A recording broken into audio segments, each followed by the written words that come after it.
Hello, monsters abound here, and welcome to the King's Dilemma Chronicles. That's right, this guy facepalming here, that's the king, and kind of like the apprentice, we're going to be sorting out problems for him and then probably being fired.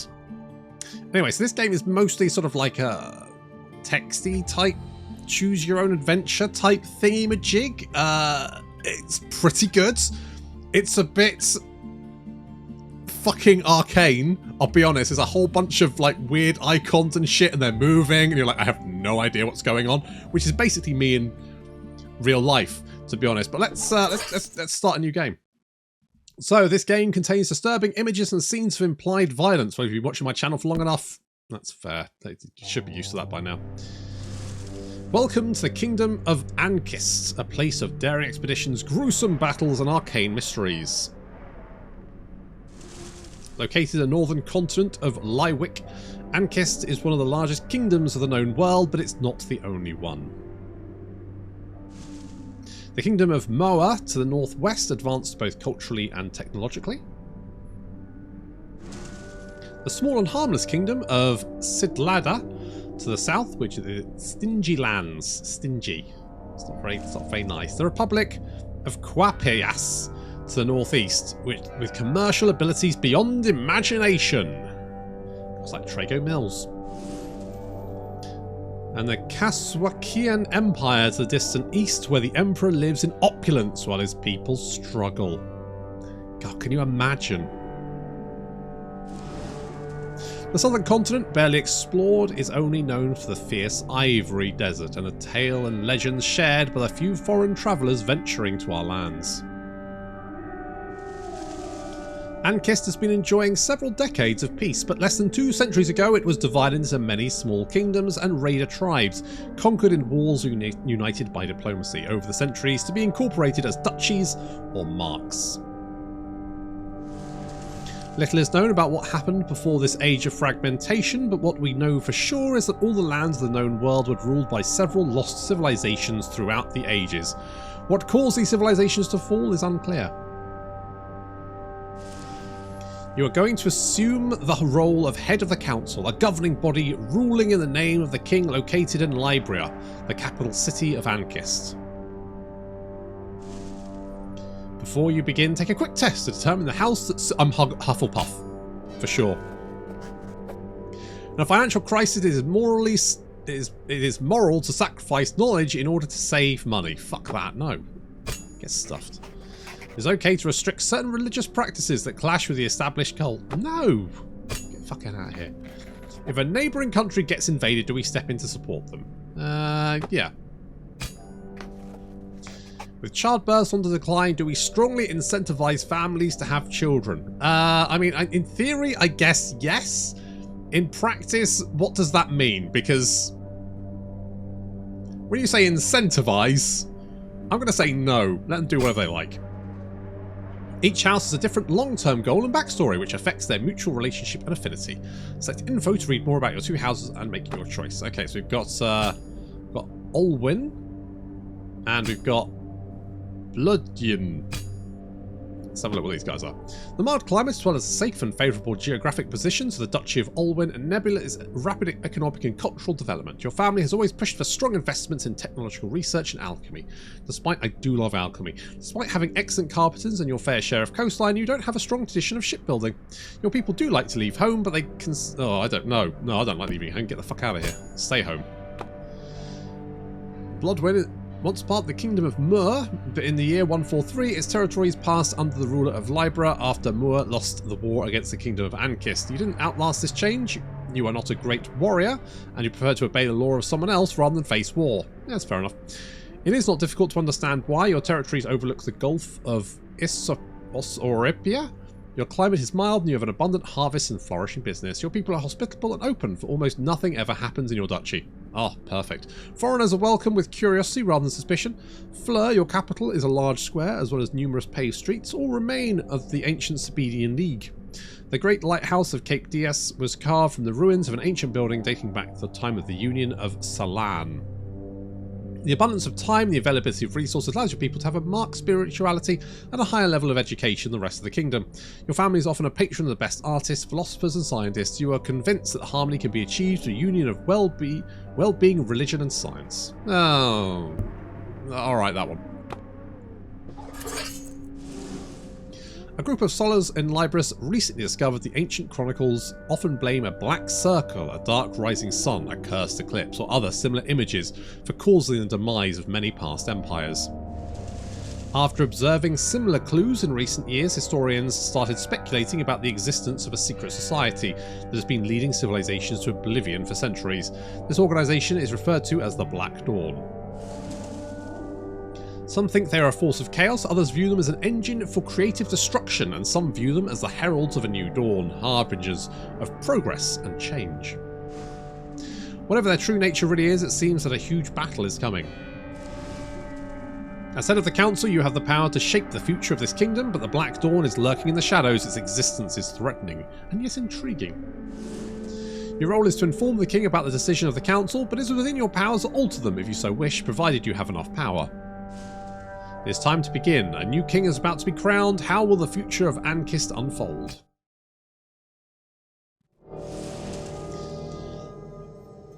The triumphant strike 3 rising notes of 8-1 doves are released as the Harold V, Harold V, that's the word, is crowned king by the prior mother of the cult.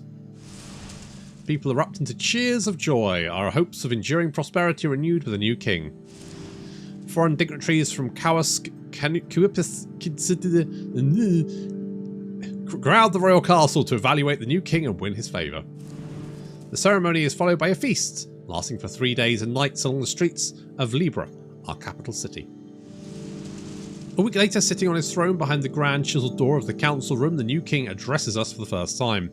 A new authority is flickering, and power can be blessing or a curse for those with whom it is exercised, he says. After a long pause, he adds, ruling is an unsolvable dilemma. Let's add that to the archives. Right, so this is the Eclipse. The Eclipse keeps track of 6 storylines of the King's Dilemma. Chronicles advance with each story chapter. When all storylines are completed, the Eclipse will end and the uprising will stop. Right, so basically, these things will move around. These things will fill. And then what does this all mean? I have no idea. I genuinely still don't have a clue. Occasionally, they'll just move. Like, is that good? I don't know. Right, so this is the map. So we've got the map. Yep, we all know about the resources. Fine. Right. So these resources here. Now, these will go up and down depending on the dilemmas that you pick.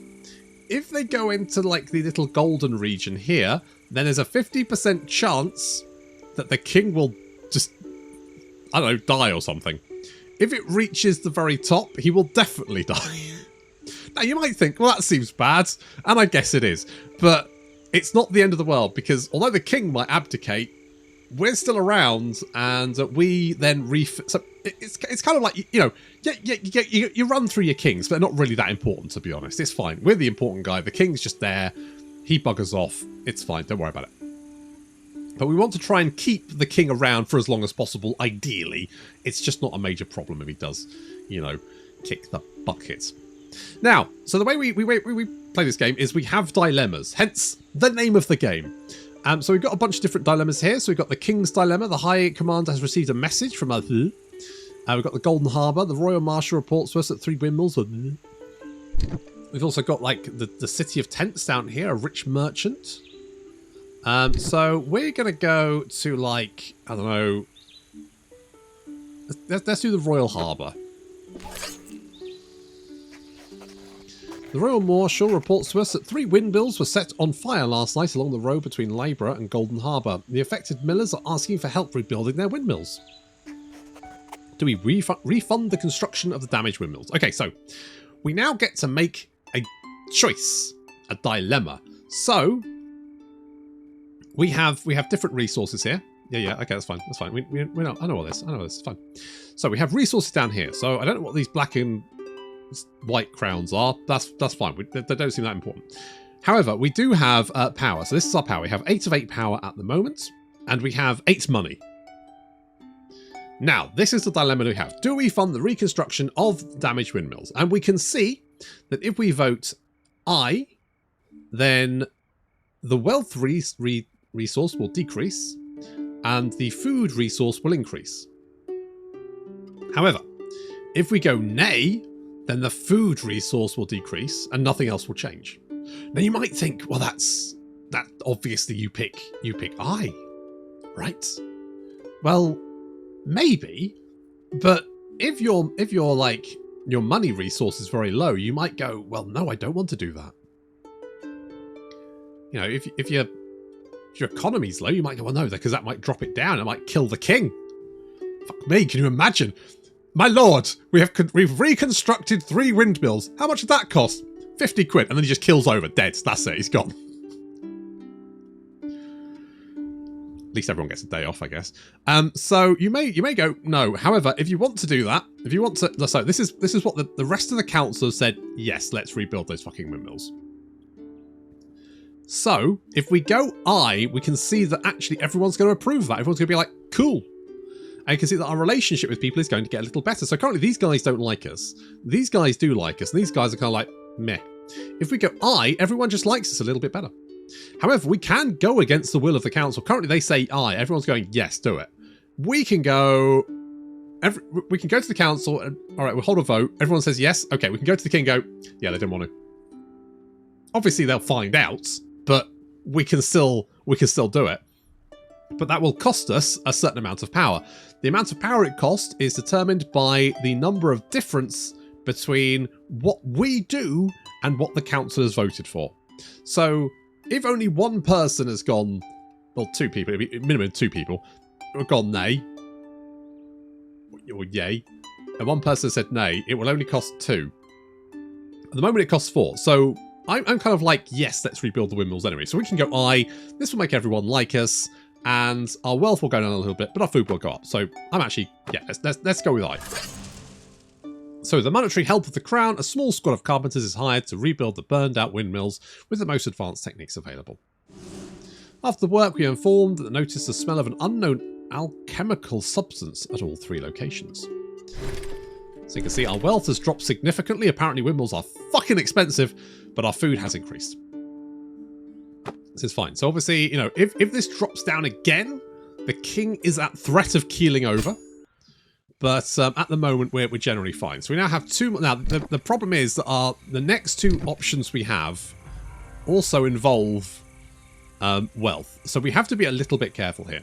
So we're going to go with this one next. So it's talk. Is it talk? The High Commander receives a message from our soldiers stationed at the troublesome northern border of the Mark of Talk. Scaram smugglers are offering to provide us large quantities of red iron, a strange metal that can break even the strongest steel. The army wants the majority of it, but there is a lot of money to be made in trading it. Do we reserve the red iron as a strong metal for the army? Okay, so with each dilemma, the time counter on the right will increase. That's this one here. When it reaches a space with the skull icon, the king has 50% chance of dying, or 100%. I think that's right. Is that right? Maybe. Sure, whatever, it doesn't matter. I think that's how it works. Is that right? Fucking, I don't know. This game has just got so many fucking icons going on. It's hard to know what the hell's going on. Okay, so do we want to reserve the red iron as a strong metal for the army? Now, if we go yay, that will increase our military. So the influence, the strength of your army, blah, blah, blah. Alternative, we can go nay, and that will increase our wealth. I'm going to go nay and follow the desire of these guys, because that's going to increase our wealth and stop us from, you know, potentially catastrophically having a bad time. A strong army requires a strong economy to fund it. The smugglers supply us with a constant flow of red iron from the mostly unexplored lands of the northern Folafora Mountains. The unusual metal can be sold to the highest bidders on the open market for outrageous profits. Smugglers provide a small but steady supply of red iron to the trade guild in Duin. The smiths begin experimenting with new ways to employ the robust metal, crafting tools, jewellery and weapons from the wealthy. However, its sturdiness makes it difficult to cast into functional forms. Despite these difficulties, the Duin Trade Guild and our kingdom both benefit immensely from the transactions. Many among the wealthy nobility competes to acquire the few artefacts that the smiths successfully forge. Even foreigners from the south visit our markets to acquire the rare products. Look at that. We've made a thing go. Still don't know what it means. Still don't know what it means. More alignment determines the rewards you'll get at the end of the reign. Your rewards could be coins, prestige, points. That's prestige. That's crave. Right. Okay. Okay. Okay. Resource. Yeah. Good. So. Right. So right. Equilibrium. So we're currently. Okay. And then this is something I don't fucking know. I still don't fucking know what's going on. So, now that we've done some options, we might have some more options come up. So, for example, that red iron stuff might be involved in other events that crop up, and there's kind of like a storyline that goes through, and we can kind of choose the way we want to deal with that. So, Lauren's an entrepreneur from Talk, led an expedition. I wish it kind of like told you more information. We'll go with this one. I want to see what this one is. Go on the northern border to seek red iron mines, but we lost contact with him. Oh dear. Some suggest we should send a military contingent to look for him, a very dangerous quest as it could be seen as trespassing by the kingdom of Encal, further to the north, with whom we have not had contact for decades and whose military strength is unknown. Do we send the army to investigate the disappearance of Lorenz? Okay, so when we vote against the council, blah blah blah. Blah blah blah. But if we get people to like us, we can potentially form an alliance. So they're currently saying no. But I'm kind of thinking yes. Like. Now, we can change the... Now, so what we can do is we can spend some of our money to change their minds. So we can, like these guys, I could go, no, actually, you mean yay. And, I mean, you say corruption, but it's fine. So we can say yes to this. I'm going to say yes. Our soldiers leave Talk, heading to the harsh Fala-Fawa Mountains. A few days later, only a handful of them come back. Oh. The survivors tell they found the expedition's camp and their corpses near the Encal border were attacked by a handful of extremely skilled fighters bearing red iron weapons and armour. Despite their superior numbers, our soldiers barely managed to escape. Oops. Oops. The sacrifice of our soldiers north of the border gave us insight into the kingdom of Encal's military strength and a way of fighting. The prospects of further research on the subject excites our scholars. Right, not so much the soldiers that died horribly though. Despite the relatively short distance, contact with the kingdom of Encal was lost for decades. The bitter lands that divide us allow very few exchanges. And they never had much to offer anyway. Although they were a militaristic society, we considered the Encal as an inoffensive as the Scarams, nomadic tribes living in the unclaimed brown hills along our border. Yet despite their small numbers, it seems they've become a threat thanks to red iron. They must have discovered it only recently, but they've mastered its harvesting and smithing much better than we. Scouts we sent even sighted an impressive fortress reinforced with huge red iron plates they call the Crimson Keep. Well, that's not concerning at all.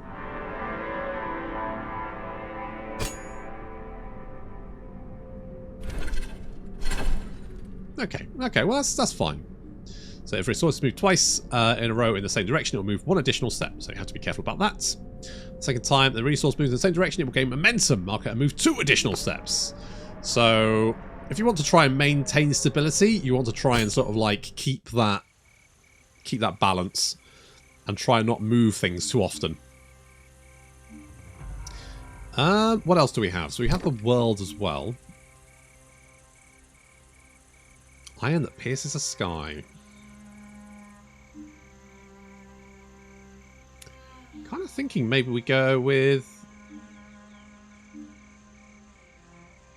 Tribune reports to us an unprecedented drought. Let's do a drought. Unprecedented drought that has hit Tyriel, ravaging crops and decimating the cattle. The price of bread has increased to the point that many among the poorest can't afford it, but the kingdom of Muir is offering us uncannily cheap wheat. Importing it would save the poorest from starvation, but its low price is suspicious. Do we import the low-priced Mururian wheat? I mean, everyone says aye. Alright. Importing Mururian wheat, however cheaply, is an unexpected expense that makes the royal treasurer turn up his nose. The poorest fringe of the population in Tyrell, however, are relieved by the announcements. The drought has impacted food reserves in all of our duchies. Importing grain was our only chance to help Tyrell. Muir is a small but rather advanced kingdom. They claim that they developed a new fertilizer that allowed them to greatly increase their wheat production without compromising on quality. Yet the Murian wheat we are importing is suspiciously grey as ash, as is the flavour obtained from it. Tyrillians complain that Murian is insulting them with poor goods because of the historical bad blood between them, but the poorest outcasts are glad they have something to eat and do not care about the colour of their bread. Okay. Seems suspicious, but okay. Okay, this didn't actually impact the thing. And we got good food, right? It's fine. It's fine. Stability's a little. I mean, we could make people starve a little bit more. That's fine. I kind of want to know more about the Kingdom of Encal. So we're gonna do this one. Increasingly, rumours of the fierce kingdom of Encal worry our people. Many think we should recruit more soldiers amongst the peasants to patrol the unclaimed lands north of our border. Scholars believe we should instead investigate the customs of Encal to ascertain whether they really are a menace and to clarify the misunderstanding caused by the smugglers. We recruit more peasants into the army. Everyone says nay. And that will increase... I'm assuming that increases it a lot. Fuck it. I want to know more. Trusted scholars begin researching the customs of the Kingdom of Encal, while a delegation of brave diplomats leaves for the Crimson Keep to ask for an official audience. Many, however, feel we are leaving our borders unprotected. Our decision to investigate the cultures of the Kingdom of Encal sparked the keen interest of our scholars, fascinated by their unusual customs and habits. Oh, good. After the initial diplomatic incident, our diplomats have been formally invited to the Northern Court at the Crimson Keep, where they are welcomed respectfully but coldly. Encal is a small but highly competitive society. Their clans constantly struggle for leadership, and their warrior kings must display continuous strength to stay in power, which explains their exceptional military prowess. While some might regard them as barbarians, they are organised and disciplined. Serving in the army is the highest honour to them, reserved to those proven might and impeccable courage. Though few in number, they prove a formidable foe. Still, they are honourable, and as long as they are not provoked, they should pose no danger. There we go. That was alright. There we go. Bit of diplomacy. There we go. Oh. Oh. Oh dear. That's probably not good. The king is abdicated. Well, I guess too much knowledge is a bad thing. Okay, at the end of each reign, you'll gain rewards as described by your moral alignments. If you manage to put all the resources in the target area, you'll get even more rewards. Alright, so either we go for like goodie or baddie, I guess. Currently we're rebel. We get two crowns, because I guess there's 2 in there. That makes sense. Good. Good, we get some more money. Our power comes back. And this increases because we were high on that one at the start. So you choose your moral alignment for your heir to the head of the council. The longer the reign, the more moral alignments to be. Okay, so we can go with like a moderate. So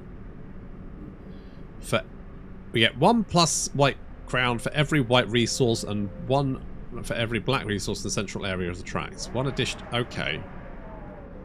Okay, so if we go with this one. Okay, and then we can spend our prestige and crave points to prepare for the uprising. Okay, so here we go. Here we go. So here we can kind of like spend bits, I guess. I don't know what any of this means. Like, final dilemma. Right, coins, crave. Okay, okay, I'm with you, I'm with you. So we can build like a treasure. We can't do that because we don't have the... But we can research Libra's geology. That sounds fun. Or forge red iron thingy-majigs. That's quite natty, isn't it? So we can do 1 of these. I'm kind of thinking maybe we go for like... underground structures and tunnels. Yes! Going underground, underground, da ba da da da da ba da ba da. Cool, cool, cool, cool. Right, we'll go with that. Right, so everyone happy? In progress. We got that one done. That's going to take... How long does that take? 2. I think that's going to take 2. Right. Right. So we can manage the council. So... Blah, blah. Right. So we got some long-term goals. We can find harmony between knowledge and spirits. Whatever the fuck that means. Popularise the glass instrument. Sure. And build the stilt library. Sounds like the maddest fucking thing you could. It's a library. Yeah, I can see that. It's on stilts. Yes, it is. Yeah, no, that's fine. That's fine. Now these guys really like us. We could form an alliance if we had enough money. We don't, so we can't. Yeah, that's fine. We know what we're doing, sort of. I kind of really want to know about Encal. So we got options here. We can a disgraced and exiled Encali clan leader. Alternatively, the Scarabs are nomadic people from the unclaimed. Okay, so I am going to say this one. Good lab, a disgraced and exiled Encali clan leader approaches our diplomats. He's plotting to overthrow the current king of the Encali, Kaiser, and he's asking for our help. The army wants to support him. The new leader would be our ally. Our diplomats, however, believe we should reveal this plot to Kaiser to prove our honour.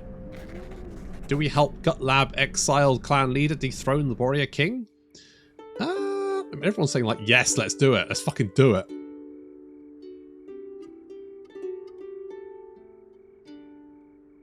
I could say no. So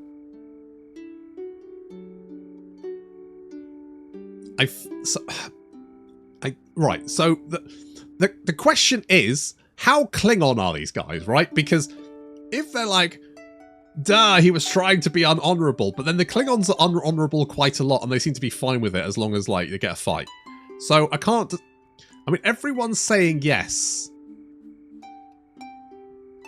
but it's going to decrease. It's going to make us like, I don't know, greedy or something. I don't really want to do that. So I'm going to go nay. I'm going to go right against the council. Our diplomats denounce the plot to the king of the Encali, and Gutlab's rebellion is suffocated before it can even start. Kaiser praises our truthfulness and honourability. Yeah, fuck you guys. As a result, our diplomatic relations with the Encal greatly improve. Commerce, trade, and cultural exchange flourish. Yeah, fuck you guys.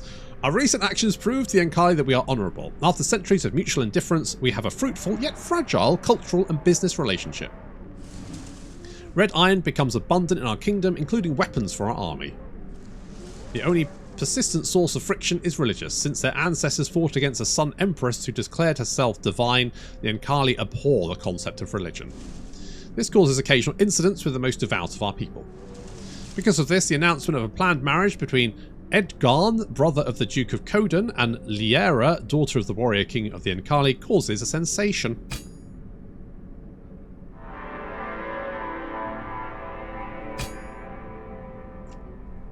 Fuck you guys. Fuck you guys. Fucking did it. Eat it. I kinda want to do this. I want to, like, there's other things going on. Dark harvests. I probably should. Like, some of these have got like, I guess it's. Oh, Honourable Alliance. Castle Courtyard. Let's. During the night, thieves emptied a granary full of grey. Okay. Let's do. I'm going to go this one.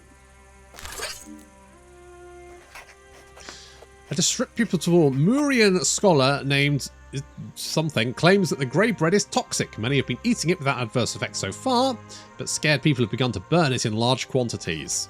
However, the fires generate thick columns of fumes that condense into dark rain, pouring over Tyrellian fields and infecting many crops with the same malady as the Murian wheat. Do we ban the consumption of grey bread? Oh shit, that doesn't sound good. Yeah, no, guys, I'm with you on this one. That sounds really bad. Regardless of the veracity of what's-his-name's claims, it's clear that burning the ash bread, as the people call it due to its colour, is doing more harm than good, so we forbid it. However, the dark rain's already contaminated many of our fields, which now produce grey wheat too. Given the enduring scarcity of food, more people will be forced to eat ash bread to survive. Oh no, that's not good. Ash bread is uninviting to most, but it is a gift for the starving outcasts who can finally afford something to eat. Though its effects were hidden at first, regular consumption over a prolonged time causes sickly greyish spots on the skin around the lips and down the belly. Oh. This mark is now visible of many of the beggars from Vandis. People start calling them the Ashes, and many claim that they are prone to violent outbursts. The rising tensions cause many incidents, and superstitious people now believe their souls belong to a strange old god. Ashes, however, claim that they are just discriminated against for their visible marks of poverty. Okay, this is probably fine. This is probably fine. Probably a good idea to ban that shit, to be honest. Probably a good idea.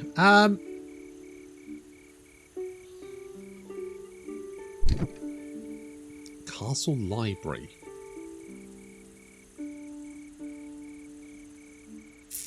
Oh, there's so much stuff you just want to do. I really want to know about the Encali. I'm the Ashes, though. Our spies discovered that the grey wheat disease was... What have our spies discovered? It's caused by an experimental fertilizer invented by the disreputable Muirian scholar. Right, that guy. The Kingdom of Muir knew, but decided to hide the truth from us. Leaves us no choice but to go to war. Do we send an assassin after the adventure of the Grey Grain? Wasn't he the guy trying to, like, stop it? It sounds like he knew. I'm going to go with the council on this one. I'm going to go like May. We conclude that the death will not unravel the present situation. With a war to prepare for, energies would be better spent elsewhere. We decide to ignore the report. The Murians unleashed the ash-bread plague upon us by utter incompetence, if not with fraudulent intent. Even worse, they tried to hide the truth from us. We have no other choice but to declare war. We have to prepare for battle. Okay, that was fine. And we didn't kill the king, so, you know, good stuff. Good stuff.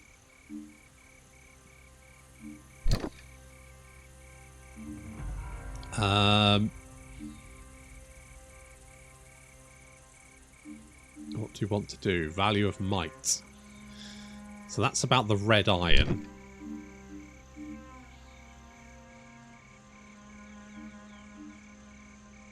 Honourable alliance. That will cost us money.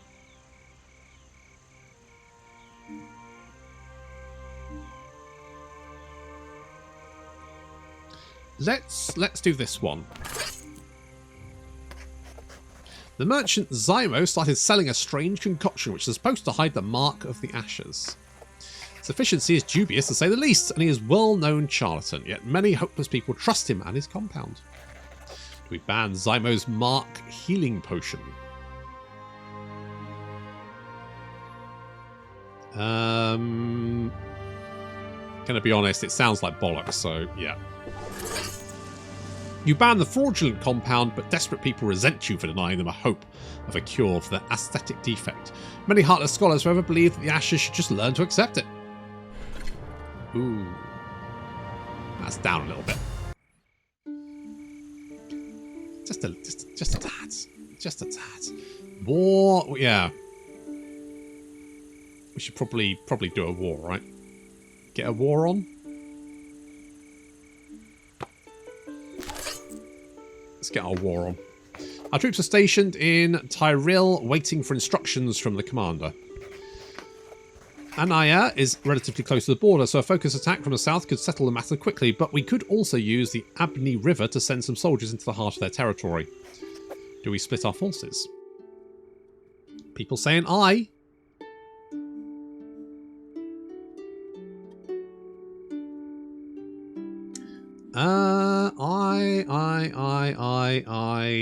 I think yes.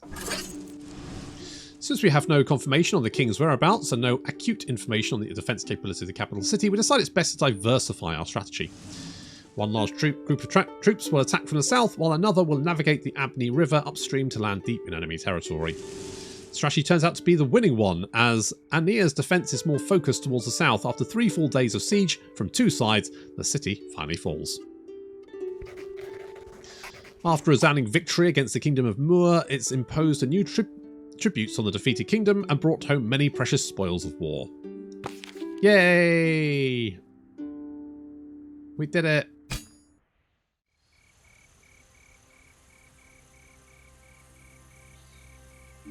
Right. Good job there. We did it. Good job, everyone. Pat on the back. City of Tents. Know thy enemy. I'm going to go know thy enemy.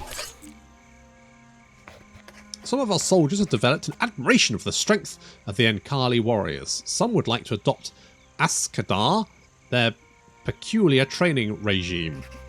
Many recruits, however, believe it to be too harsh. Do we train our soldiers with Askadar, the Encal training regime? It says I. But this will drop. Mind you, is that a problem? So it'll probably drop 2. But that might not necessarily be a big issue. So I'm going to go, yeah, I don't really care. The Encali believe it's for everyone's moral duty to strive for self-perfection. Oh, damn right. That's my moral duty anyway. Askadar is a sophisticated philosophy rather than a simple martial training method. To the dismay of the recruits, it involves hand-to-hand combat while naked in the snow and running and climbing in full equipment. Adapting to such harsh routine will take time. While many recruits complain about the unnecessarily harsh new training conditions upon their inception, thanks to Askadar, our troops definitely become more fit. Ooh, unfortunate. Oh, the king didn't die though, so that's good. I suppose because this is it to do with this? Is it? I don't fucking know.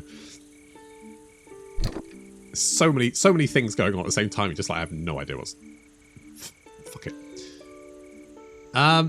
Should we do the ashes? I think we should do the ashes. Last night, a group of ashes camping in an alley in Vandis assaulted some intolerant, superstitious people who were trying to force them out of their makeshift pallets. People are frightened by the rising tension and suggest that we forbid people from circulating at night to prevent further outbursts of violence. Do we institute a curfew in Vandis? Everyone says nay. I'm also going to send nay. If the ashes were not harassed while sleeping in the first place, they would not have reacted the way they did. Such a small incident can't justify drastic measures such as a curfew. People are still afraid of the ashes due to the outburst of violence, though. Some of the intolerants are even debating ways to take the matter into their own hands. Oh great, we created Batman. Oh, that went worse. Some fanatics are self-proclaimed defenders believe the council is siding with the alleged malignant ashes in Tyrell. They've decided to take matters into their own hands, so they have. These dangerous vigilantes patrol the streets of Vandis with a declared intent of securing the city from Asher violence. Many Ashers are rudely beaten up. Or worse, Ashers don't abstain from equally heinous acts of violence either. It's difficult to ascertain whether this is the cause of the defenders' actions or a reaction to them. While the debate rages, flocks of crows circle the woods of Tyrell, feasting on the corpses of those hanged. Well, at least someone's eating.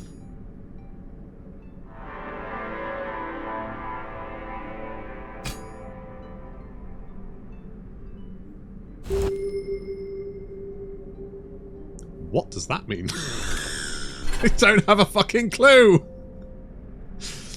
This has dropped, so I'm guessing if it hits. Oh, the king still is. The fuck does that mean? I don't know what it means. What do you mean? Oh, fuck me.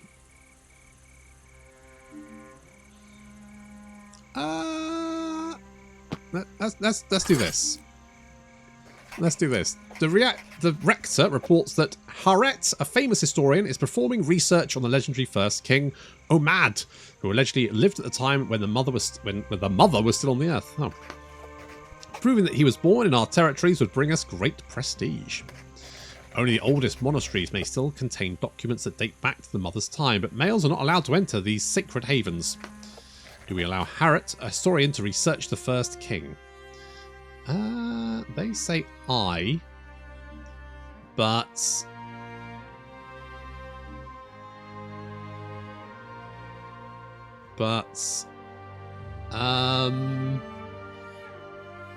you know what? Sure, why not? Fuck it. Harret and his trustworthy assistants are sent to investigate the oldest monasteries of our kingdom. Such a noble endeavour is well worth a slight bending of the cult's ancient traditions. His research on the first king brings the historian Harret and his assistants to the monastery of Lorraine in the duchy of Natar, one of the most ancient of the kingdom. They discover a forgotten chamber that remained hidden for centuries behind a wall that was recently cracked by an earthquake. The walls of the chamber are covered with incomprehensible writings and a mysterious fresco. The traditional iconography of the mother shining within a circle of 8 daughters is eerily twisted. The mother's mouth is unnervingly open. Yes, that is creepy as shit. Despite the vehement protests of the Sister Celestian, the high priestess of the monastery, the scholars start working to decode the strange writings. Disquieting reports from Lorraine also tell of people going missing in the region.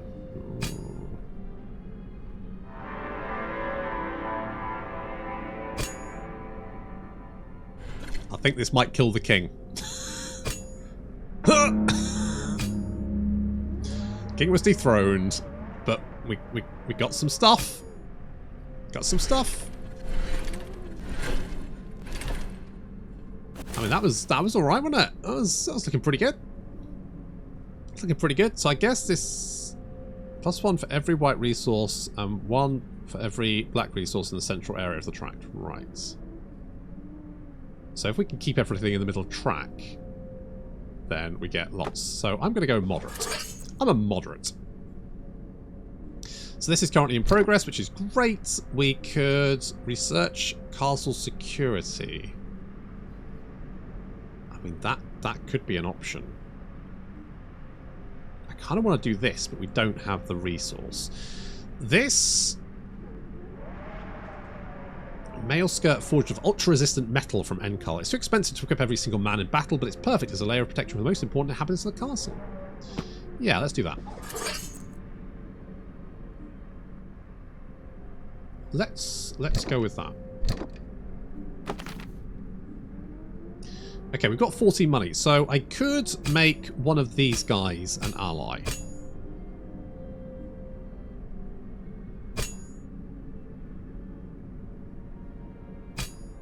These guys are my nemesis, apparently. But they quite like me, so I'm going to form an alliance with them. Yeah, we're friends! Every time you vote against your ally, 1 heart will break. Oh my god, so brutal. Be careful. Every ally is not part of the council will lose 2 hearts at the end of the reign.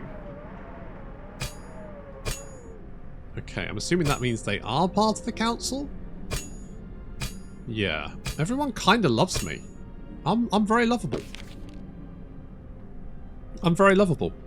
So, that was a quick look at the dilemma of the king.